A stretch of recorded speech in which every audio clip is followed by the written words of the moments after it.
오늘 갈라디아서 4장의 비유로서 우리가 하나님의 자녀됨에 대한 설명과 또 율법과 믿음을 비교하면서 뒤에 하갈과 그 자유자인 사라의 경우를 비교해서 율법은 하갈이라고 치면 믿음은 여기 나와 있는 사라라고 이렇게 정의하고 있습니다. 그런데 그 유업을 물자는 종의 여자인 하갈의 자손이 아니고 자유자의 아들인 즉 사라의 아들인 이삭이 그 야곱의 유업을 얻은 것을 비유로 설명하고 있어요. 여기서 말하는 유업은 하나님께서 그 자녀에게 약속하신 것이죠. 그런데 그 약속하신 것이 우리는 이제 하늘의 유업이라는 걸 잘 알고 있어요. 구원 또는 천국이라는 것을 잘 알고 있죠. 그래서 이 설명이 굉장히 잘 설명이 되었어요. 왜냐하면 오늘 이 하갈과 사라의 이야기는 우리가 알고 있는 그 율법이 그들에게 전해지고 그 율법을 지켰던 조상의 세대들에게 아주 모범적인 예가 이제 하갈과 사라죠. 그러니까 율법을 지키던 자와 또 율법이 아니고 믿음으로 유업을 얻은 자가 이 비유로 설명이 될 때 물론 믿음으로 유업을 얻은 자들은 크게 상관이 없겠지만 여전히 율법에 연연하는 자들에게는 이 하갈과 사라의 이해가 아주 좋은 본보기가 된다는 거죠. 이들이 율법을 강조했더라면 그 율법에서도 말하고 있는 이 하갈과 사라 역시 야곱의 유업을 받은 자는 자유자의 아들이었던 이삭이었다는 것을 설명하고 있죠.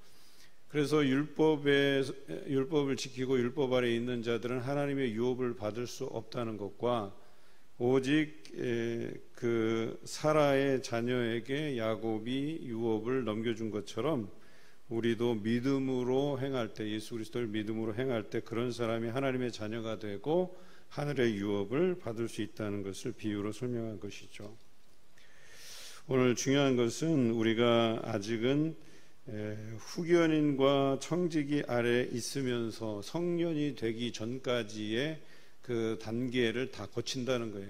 과거에는 율법 아래 있었다는 거예요. 다 죄 가운데 있었고 하지만 우리가 이 율법을 통해서 또는 후견인 혹은 청지기 아래에서 배움을 통해서 우리의 죄를 깨닫게 되고 그 죄를 해결하기 위해서 예수 그리스도를 믿게 되고 예수 그리스도께서 우리를 위해서 십자가에 죽으셨다는 사실을 믿음으로 인해서 이제 우리 성년이 되어 가는 거죠.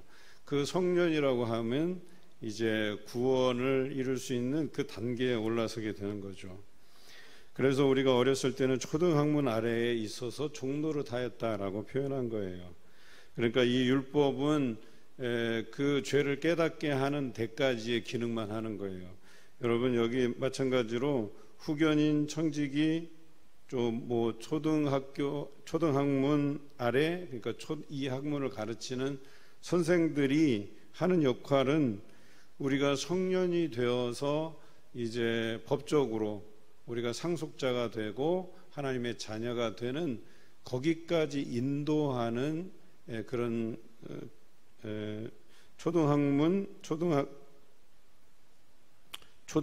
가르치는 그래서 그 어렸을 때에 우리가 갖춰야 될 여러 가지 자질들을 갖추는 데 필요한 것이지 그 우리가 성년이 되어서는 이 초등학문이 필요가 없어지는 것이죠.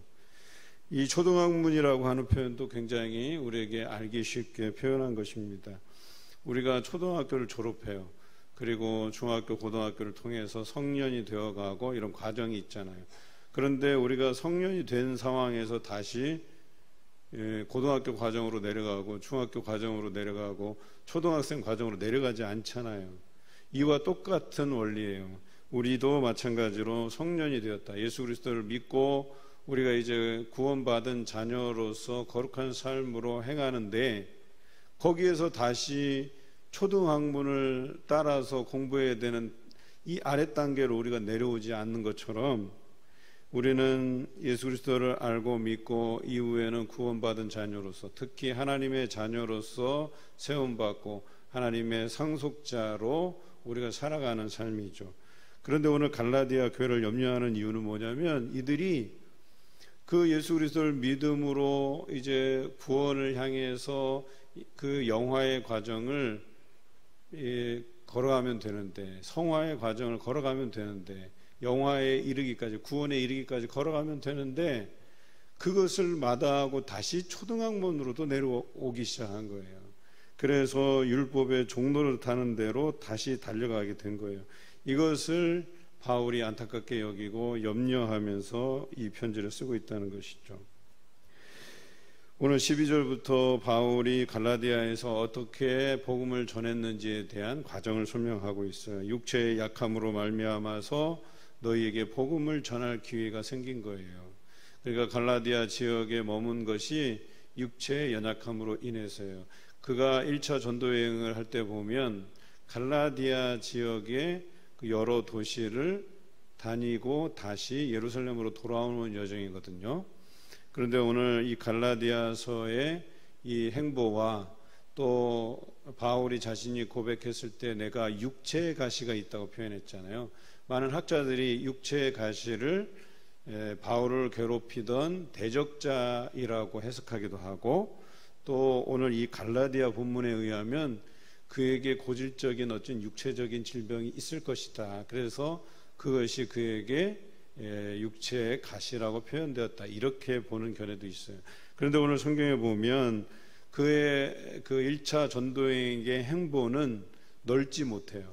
그래서 길리기아 다소 지역에서 살았던 그 사도 바울과 바나바가 안디옥에서 파송돼서 배를 타고 갈라디아 지역에 상륙해서 갈라디아 몇 도시만 돌고 다시 돌아오거든요. 아마도 그들의 그 원래 목적은 갈라디아 지역 그 이상이었을 가능성도 있어요. 왜냐하면 2차 전도여행 때 그들이 갈라디아 지역을 거쳐서 에베소로 갔다가 그 다음에 그들의 행보가 원래는 갑바도기아 저쪽에 소아시아 북쪽으로 가려는 원이 있었다라고 사도행전은 기록해요. 그러나 하나님의 성령이 그에게 환상을 보게 하는데 마게도냐인들이 손짓하는 모습을 보고 드로아에서 마게도냐 지역으로 넘어가는 거거든요.